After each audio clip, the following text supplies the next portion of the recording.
한 대륙 전체가 단 하나의 단어에 무릎을 꿇었습니다. 그 단어는 바로 가성비였습니다. 유럽입니다. 가장 싼 에너지를 찾고, 가장 큰 시장만 쫓고, 가장 적은 비용으로 최대 효율을 뽑아내던 대륙. 세계가 부러워하던 그 완벽한 시스템이 갑자기 멈춰버렸습니다. 왜 가장 효율적인 기계가 가장 먼저 고장났을까요?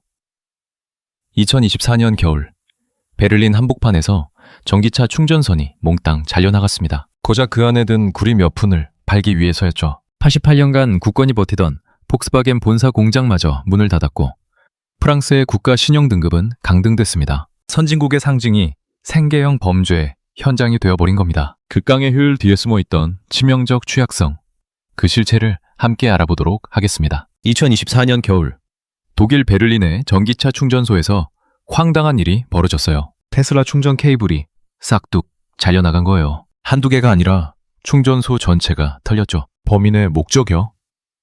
케이블 안에 든 구리 몇 푼 팔아서 생활비 마련하려던 거였어요. 유럽에서 제일 잘 산다는 독일. 그것도 수도 한복판에서 벌어진 일이에요. 이게 독일만의 얘기가 아니거든요. 영국에선 유로스타 고속열차 선로에 구리선이 뜯겨서 열차가 멈춰버렸고, 프랑스에선 공공시설 동판이 감쪽같이 사라졌어요. 네덜란드에선 가로등 전선까지 털렸고요. 이런 장면 어디서 본 것 같지 않으세요? 선진국이 아니라 개발도상국 빈민가에서나 볼 법한 생계형 범죄잖아요. 그게 지금 유럽 한복판에서 일상처럼 벌어지고 있는 거예요. 대체 무슨 일이 있었던 걸까요? 같은 해 터진 또 다른 뉴스를 보면 힌트가 보여요. 폭스바겐이 독일 본토 공장 문을 닫겠다고 발표한 거예요. 이 공장이 얼마나 오래됐냐면요. 1937년 나치 독일 때 세워져서 무려 88년간 단 한 번도 문 닫은 적이 없었어요. 2차 대전 폭격에도, 동서도 분단의 혼란에도, 두 차례 오일 쇼크에도 끄떡없이 버텼던 공장이에요. 근데 2024년, 전쟁도 폭격도 없는 평화로운 시대에 문을 닫았어요. 수만 명의 노동자가 하루아침에 길거리로 나앉게 된 거죠. 폭스바겐만 그런 게 아니에요. 세계 최대 화학기업 바스프도 본사 공장 가동률을 확 줄여버렸고, 철강명가 티센그루프도 수천 명을 정리해고하고 있어요. 독일 경제의 심장이라 불리던 루르 공업지대 있잖아요.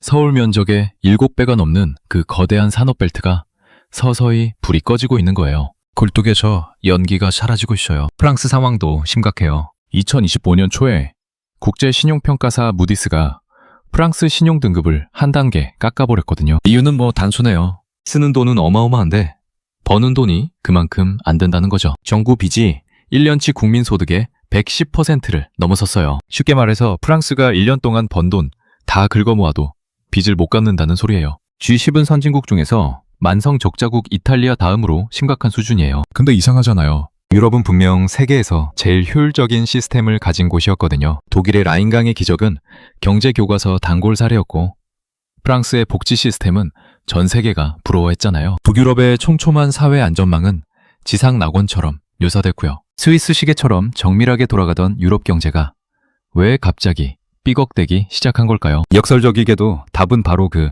효율에 있어요. 유럽은 너무 효율적이었던 거예요. 에너지는 러시아에서 제일 싸게 사오고, 물건은 중국에 제일 많이 팔고, 국방은 미국한테 맡겨서 비용 절감하고, 평화로울 땐 이게 천재적인 전략이었죠. 여유분 없이 딱딱 맞아떨어지는 완벽한 공식이었어요. 근데 세상이 뒤집히니까 이 완벽한 시스템이 한순간에 와르르 무너진 거예요. 경제학에선 이걸 리카도의 덫이라고 불러요. 각자 제일 잘하는 것만 하면 다 같이 이득이라는 논리를 극단까지 밀어붙인 결과예요. 문제는 이 논리가 세상이 영원히 평화롭다는 전제 위에 서 있다는 거죠. 전쟁이 터지고 공급망이 끊기면 어떻게 되냐고요?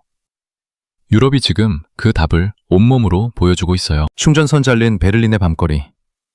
그 어둠 속에 유럽 경제의 민낯이 드러났어요. 이 취약성의 뿌리가 어디서 시작됐는지 지금부터 하나씩 파헤쳐 볼게요. 유럽이 왜 이 지경이 됐는지 이해하려면 먼저 지도를 한번 펼쳐봐야 해요. 유럽은 자원이 없어요. 정확히 말하면 산업을 돌릴 만한 에너지가 턱없이 부족하죠. 석유도 별로 없고 천연가스도 모자라요. 그나마 북해에서 좀 나오긴 하는데 그것만으론 이 거대한 제조업 기계를 굴릴 수가 없었어요. 근데 바로 옆에 엄청난 자원 부자가 살고 있었어요. 러시아예요. 시베리아의 끝없는 벌판 밑에는 천연가스가 바다처럼 깔려 있거든요. 그리고 이 가스를 유럽까지 끌어오는 파이프라인이 깔렸어요. 노르트 스트림이라고.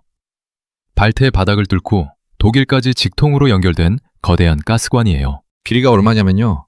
서울에서 부산까지 거리의 10배가 넘어요. 이 어마어마한 파이프를 통해서 러시아 가스가 밤낮 없이 콸콸 쏟아져 들어왔던 거죠. 이게 왜 중요하냐면요.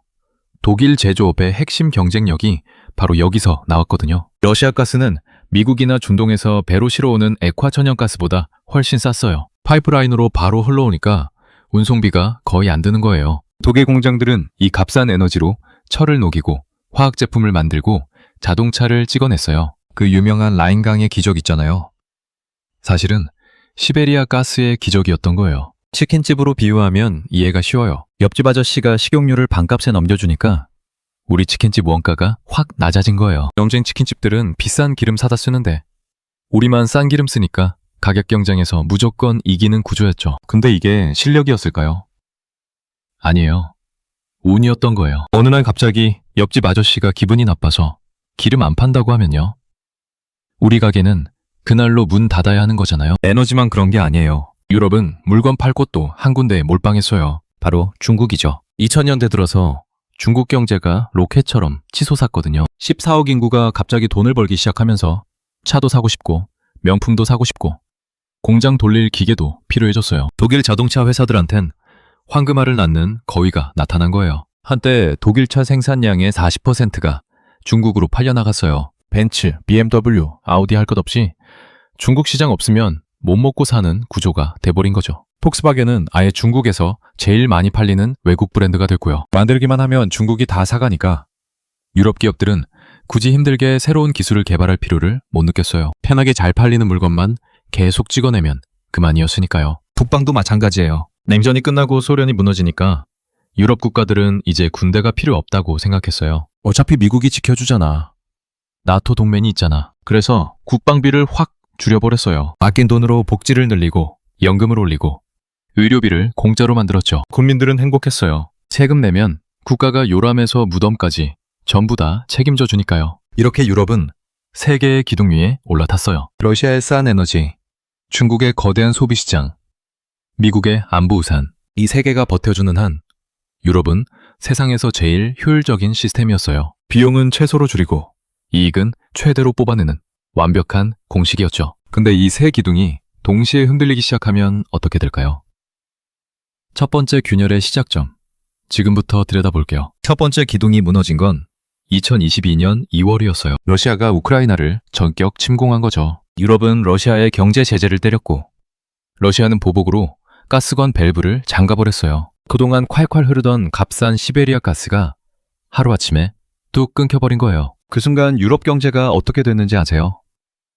천연가스 가격이 10배 넘게 뛰었어요. 2021년에 메가와트 시당 20유로 하던 게 2022년엔 무려 300유로를 찍었거든요. 우리 돈으로 환산하면 킬로와트당 몇십 원 하던 게 몇백 원이 된 거예요. 전기요금 고지서 받아보고 기절하는 사람들이 속출했어요. 마개하는 자영업자들은 전기세 감당이 안 돼서 문 닫는 데가 수두룩했고요. 빵집, 세탁소, 동네 식당 할 것 없이 줄줄이 폐업 신고를 냈어요. 공장들은 더 심각했어요. 철강을 만들려면 용광로를 돌려야 하는데 가스값이 10배가 되니까 제품 만들수록 손해가 나는 구조가 된 거예요. 화학 공장도, 유리 공장도, 세라믹 공장도 전부 마찬가지였고요. 그래서 어떻게 했냐면 그냥 공장 문을 닫아버린 거예요. 안 만드는 게 덜 손해니까요. 독일 산업 생산 지수가 곤두박질 쳤어요. 유럽의 제조업 심장이 그렇게 멈춰버린 거죠. 근데 웃긴 건요, 이걸 아무도 예상 못한 게 아니라는 거예요. 미국은 수십 년 전부터 계속 경고했거든요. 러시아 가스에 너무 의존하지 말라고.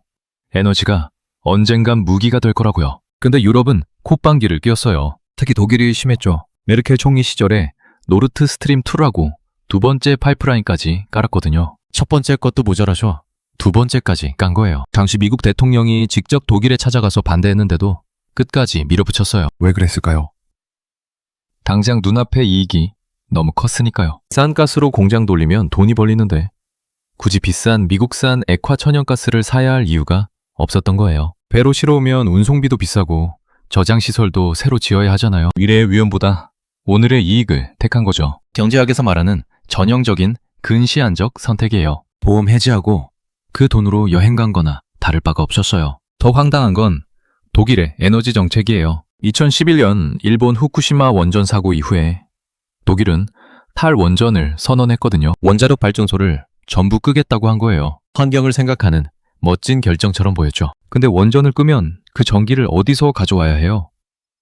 러시아 가스로 돌리는 화력발전소에서 가져온 거예요. 원전 끄고 러시아 가스 의존도를 더 높인 거예요. 스스로 목에 줄을 더 조인 셈이죠. 친환경이라는 이름 아래 에너지 안보를 통째로 러시아한테 넘겨버린 거예요. 그 결과가 뭐냐면요.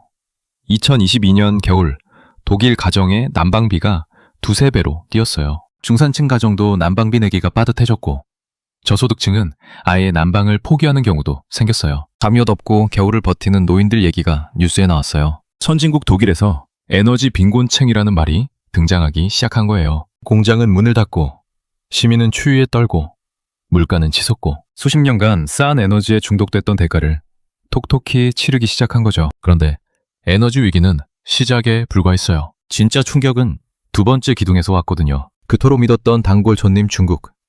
거기서 무슨 일이 벌어졌는지 이제 살펴볼게요. 두 번째 기둥은 더 충격적인 방식으로 무너졌어요. 배신당한 거거든요. 그것도 가장 믿었던 단골 손님한테요. 독일 자동차 회사들한테 중국은 그냥 시장이 아니었어요. 황금알은 않는 거위였죠. 2000년대 들어서 중국 경제가 폭발적으로 성장하면서 14억 인구가 갑자기 차를 사기 시작했거든요. 벤츠, BMW, 아우디 같은 독일 명차들이 중국에서 날개 돋친 듯 팔려나갔어요. 한때 폭스바겐은 중국에서만 연간 400만 대 넘게 팔았어요. 전 세계 판매량의 40%가 중국 한 나라에서 나온 거예요. 정말 어마어마한 숫자죠. 이렇게 돈이 잘 벌리니까 독일 자동차 회사들은 편해졌어요. 굳이 새로운 기술을 개발할 필요가 없었거든요. 중국 사람들이 독일차 브랜드를 좋아하니까 기존에 잘 팔리던 가솔린차만 계속 찍어내면 됐어요. 전기차요?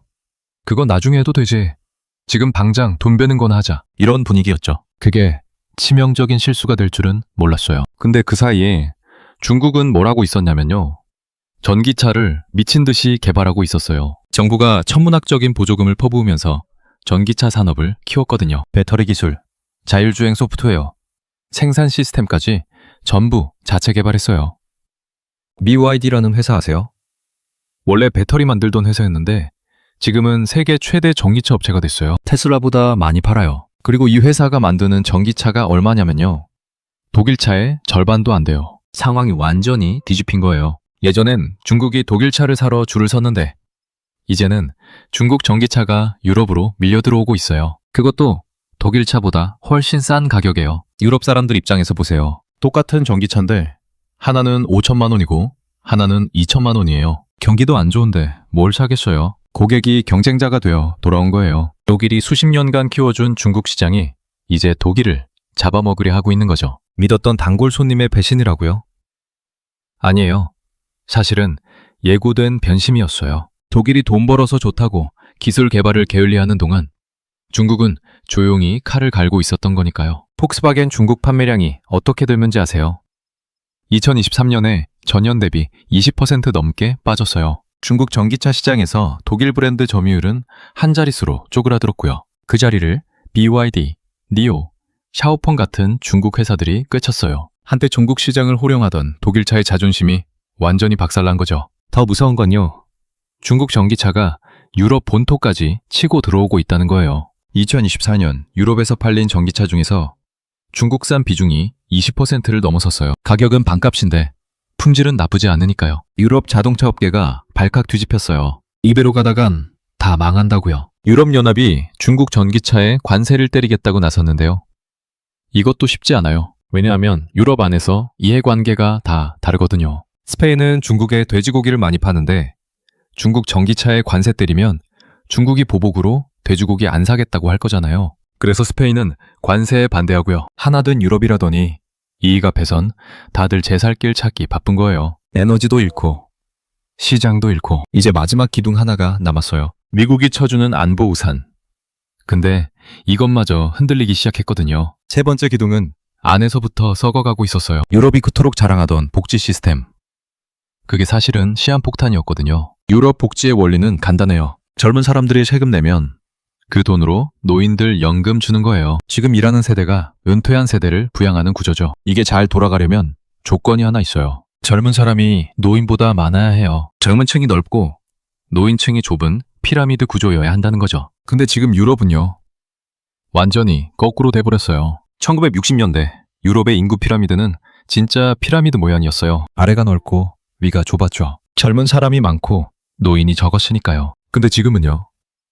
거꾸로 선 항아리 모양이에요. 아이는 안 낳고 의료기술은 발달해서 노인은 오래 살고 연금 받을 사람은 폭발적으로 늘어나는데 연금 낼 사람은 줄어드는 거예요. 이게 뭐랑 비슷하냐면요. 폰지 사기랑 똑같아요. 폰지 사기가 뭐냐면 새로 들어온 투자자 돈으로 기존 투자자한테 수익금 주는 거거든요. 새 투자자가 계속 들어오면 겉으론 잘 돌아가는 것처럼 보이는데 새 투자자가 안 들어오는 순간 바로 무너져요. 유럽 연금 시스템이 딱 그 꼴이에요. 새로 태어나는 아이가 급격히 줄어드니까 시스템 자체가 붕괴 직전인 거죠. 프랑스가 왜 그렇게 난리가 났는지 아세요? 마크롱 대통령이 연금 개혁하겠다고 했거든요. 은퇴 나이를 62세에서 64세로 올리겠다고요. 고작 2년이에요. 근데 프랑스 전역에서 대규모 시위가 터졌어요. 파리 거리가 쓰레기로 뒤덮이고 화염병이 날아다녔어요. 왜요? 내가 평생 낸 세금으로 연금 받는 건 당연한 권리인데 왜 뺏어가냐는 거죠. 근데 냉정하게 보면요. 돈이 없는 거예요. 프랑스 정부 빚이 GDP의 110%를 넘었다고 했잖아요. 빚내서 연금 주고 있는 거예요. 이게 언제까지 가능하겠어요? 안 되니까 개혁하겠다는 건데 국민들은 절대로 받아들이질 않는 거예요. 정치인들도 표 때문에 손을 못 대고요. 프랑스에는 니콜라라는 밈이 있어요. 열심히 일해서 세금 꼬박꼬박 내는 평범한 중산층을 말하는 건데요. 니콜라가 낸 세금은 어디로 가냐면 은퇴한 노인 연금으로 가고 이민자 보조금으로 가요. 정작 니콜라 본인은 파리에서 월세 내기도 빠듯하고 결혼도 못해요. 열심히 일하는 사람이 바보가 되는 시스템인 거죠. 그래서 분노하는 거예요. 더 심각한 건 두뇌 유출이에요. 돈 잘 버는 사람들, 실력 있는 인재들이 유럽을 떠나고 있어요. 어디로요? 미국으로요. 왜냐면 유럽은 세금이 너무 높거든요. 프랑스 최고 소득세율이 45%예요. 거기다 사회보장세까지 합하면 버는 돈의 절반 넘게 나라에 내야 해요. 근데 미국 가면요. 세금도 적고 벌 수 있는 돈도 훨씬 많아요. 그래서 유럽의 천재들이 미국으로 떠나요. 유럽에서 박사하겠다고 유럽 세금으로 공짜 교육받고 그 실력 들고 미국 가서 창업하는 거예요. 혁신의 씨앗은 유럽이 뿌리고 열매는 미국이 따가는 구조예요. 구글, 테슬라, 오픈 AI 다 미국 회사잖아요. 유럽에서 그런 글로벌 빅테크 하나 나왔어요. 안 나오는 데는 다 이유가 있는 거예요. 결국 유럽에 뭐가 남냐면요. 빚과 노인이에요. 돈 버는 젊은 인재는 떠나고 돈 쓰는 사람만 남는 거예요. 이 구조가 지속 가능할 리가 없잖아요. 그럼 유럽은 이제 어떻게 해야 할까요? 자, 이제 전체 그림을 한번 정리해 볼게요. 유럽에 대체 무슨 일이 벌어진 건지요? 유럽은 세계 기둥에 올라타 있었어요. 러시아의 싼 에너지, 중국의 거대한 시장, 미국의 안보 우산, 이 세 개가 버텨주는 동안 유럽은 세상에서 가장 효율적인 시스템을 만들었어요. 비용은 최소로 줄이고 복지는 최대로 늘리고 남는 돈으로 삶의 질을 높였죠. 전 세계가 부러워하는 선진국 모델이었어요. 근데 이게 왜 무너졌냐면요. 경제학에서 말하는 리카도의 덫에 빠졌기 때문이에요. 리카도가 누구냐면 200년 전 영국의 경제학자예요. 이 사람이 비교 우위 이론을 만들었거든요. 쉽게 말하면 각자 제일 잘하는 것만 하고 나머지는 남한테 맡기면 모두가 이득이라는 거예요. 예를 들어볼게요. 포르투갈은 와인을 잘 만들고 영국은 옷감을 잘 짜요. 그럼 포르투갈은 와인만 만들고 영국은 옷감만 만들어서 서로 바꿨으면 둘 다 이득이라는 거죠. 이론적으로는 완벽하게 맞는 말이에요. 근데 여기엔 아주 중요한 전제가 하나 있어요. 서로 사이가 좋아야 한다는 거예요. 우역이 끊기지 않고 계속 돼야 한다는 거죠. 만약에 친구 사이가 틀어지면 이 아름다운 공식은 한순간에 깨져버려요. 유럽이 딱 이 함정에 빠진 거예요. 에너지는 러시아가 제일 싸니까 러시아한테 몰빵. 시장은 중국이 제일 크니까 중국한테 몰빵. 안보는 미국이 해주니까 국방비 확 절감. 각자 제일 잘하는 데 맡기고 유럽은 복지랑 삶의 질에 집중한 거예요. 평화로운 시대엔 이게 천재적인 전략처럼 보였어요. 근데 세상이 바뀌었어요. 러시아가 전쟁을 일으켰고 중국이 고객에서 경쟁자로 돌변했고 미국은 이제 유럽 지키는데 관심이 없어요. 트럼프가 뭐라고 했는지 기억나세요? 나토 방위비 안 내는 나라는 우리가 안 지킨다고 했잖아요. 유럽을 지키느라 왜 미국 납세자 돈을 써야 하냐고요? 세계의 기둥이 동시에 흔들리기 시작한 거예요. 진짜 문제는요. 유럽이 여유분을 전부 다 없앴다는 거예요. 영어로 리던던시라고 하는데 쉽게 말하면 예비 타이어 같은 거예요. 평소엔 필요 없어 보여요. 트렁크에서 자리만 차지하죠. 짐 실을 공간도 줄어들고요. 근데 고속도로 한복판에서 타이어가 펑크나면요.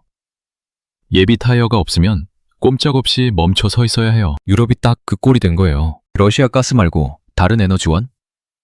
준비 안 해놨어요. 중국 말고 다른 큰 수출 시장?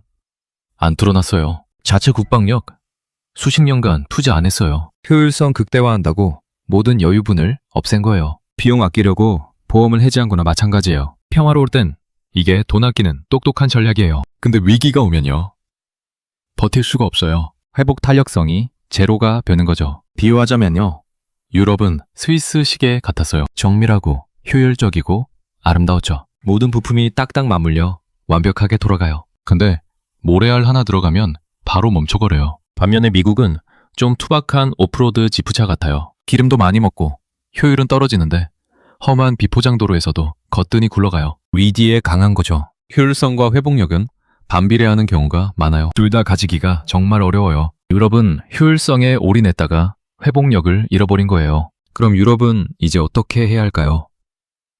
변화의 조짐이 조금씩 보이긴 해요. 유럽도 바보는 아니에요. 위기가 터지니까 드디어 정신을 차리기 시작했거든요. 에너지부터 볼게요. 러시아 가스가 끊기자마자 유럽은 미친 듯이 대안을 찾았어요. 미국에서 액화 천연가스를 배로 실어오기 시작했고 노르웨이 가스 수입을 대폭 늘렸고 중동 카타르랑 장기 계약도 맺었어요. 독일은 급하게 LNG 터미널을 지었어요. 원래 이런 대형 시설 짓는데 환경 영향 평가하고 인허가 받고 하느라 몇 년 걸리는데 몇 달 만에 뚝딱 세웠어요. 위기가 되니까 속도가 나오더라고요. 관료주의가 어쩌고 하던 나라가 맞나 싶을 정도로 빨랐어요. 재생에너지 투자도 확 늘었어요. 풍력발전소, 태양광 발전소를 미친 듯이 짓고 있어요. 유럽연합이 리파워 EU라는 거창한 계획을 발표했는데 2030년까지 재생에너지 비중을 45%로 올리겠다는 거예요. 러시아한테 다시는 에너지로 목줄 안 잡히겠다는 절박한 각오가 보여요. 국방도 달라졌어요. 독일이 제일 충격적이에요. 2차 대전 이후로 군대 키우는 걸 금기시하던 나라거든요. 전쟁에 대한 죄책감 때문에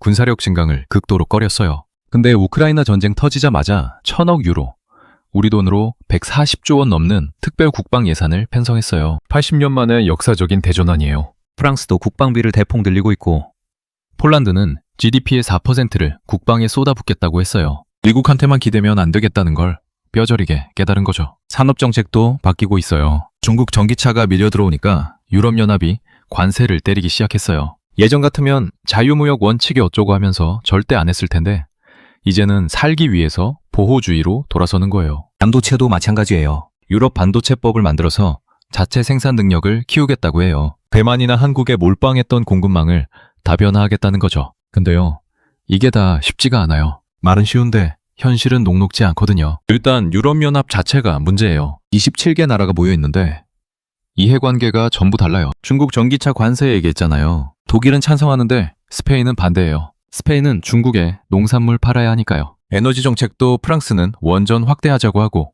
독일은 원전 절대 싫다고 해요. 뭘 하나 결정하려면 27개 나라가 다 동의해야 하는데 이게 되겠어요? 위기 상황에 신속하게 움직이기가 너무 어려운 구조예요. 돈 문제도 심각해요. 에너지 전환하려면 천문학적인 투자가 필요해요. 국방비 올리려면 또 돈이 들어요. 근데 이미 빚이 산더미예요. 프랑스 정부 부채가 GDP의 110%라고 했잖아요. 어디서 돈을 구해요? 세금을 더 걷자니 니콜라들이 거리로 쏟아져 나오고 빚을 더 내자니 신용등급이 떨어지고 이러지도 저러지도 못하는 진퇴양난이에요. 가장 근본적인 문제는요. 국민들이 변화를 받아들일 준비가 안 됐다는 거예요. 수십 년간 당연하게 누려온 복지 수준을 줄이라고 하면 당장 거리로 나와요. 은퇴 나이 고작 2년 올린다고 했다가 나라 전체가 뒤집혔잖아요. 연애야 산다는 건 머리로는 다들 아는데 막상 내 몫을 줄이라고 하면 절대 안 된다는 거예요. 유럽의 미래, 과연 어떻게 될까요? 자, 이제 우리 얘기를 해볼게요. 유럽 얘기가 남의 일 같았나요? 아니에요. 한국도 똑같은 덫에 걸려 있거든요. 한번 생각해보세요. 한국 경제가 뭘로 먹고 살아요? 반도체, 자동차, 배터리, 조선. 이거 다 어디에 팔아요?